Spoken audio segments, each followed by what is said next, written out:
చదివేస్తే ఉన్నమతి పోకూడదు.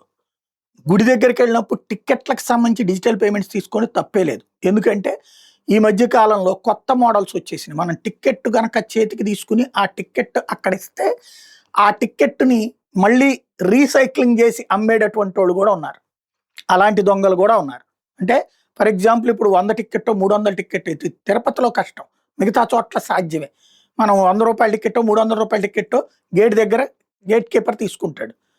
తర్వాతన మనం వెళ్ళిపోతాం, దర్శనం అయిపోతుంది. ఇది అట్లాగే టిక్కెట్‌ని చించేయాలి. మామూలుగా చించి ఆ పక్కన బాక్సులెయ్యాలి. అలా కాకుండా టిక్కెట్ అట్లాగే ఉంచేసేసి బయట ఇంకొకళ్ళకి అమ్మితే ఎవడేం చేయగలుగుతాడు? ఆ డబ్బులు అటు పోతాయి కదా! అట్లని ఎక్కువ చేయలేరు. కానీ చేయడానికి అవకాశం గతంలో జరిగినాయి అట్లాంటివి. ప్రత్యక్షంగా చూసాం మేము.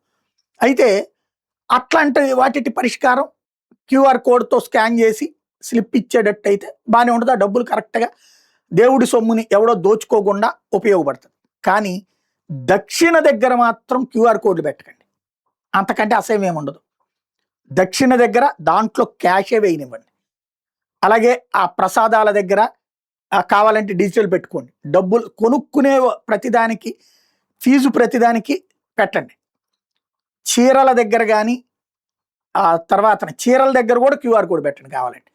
డబ్బులిస్తే దాని ప్రకారం చీర కొంటామని. ఎందుకంటే చీర అక్కడ బయట షాపుల్లో ఆహ్, ఏది రేట్ ఎక్కువ తీసుకుంటున్నారు, కానీ ఆ చీర క్వాలిటీది ఉండట్లేదు. అది వేలం వేస్తే కొనడానికి ఉపయోగపడట్లేదు.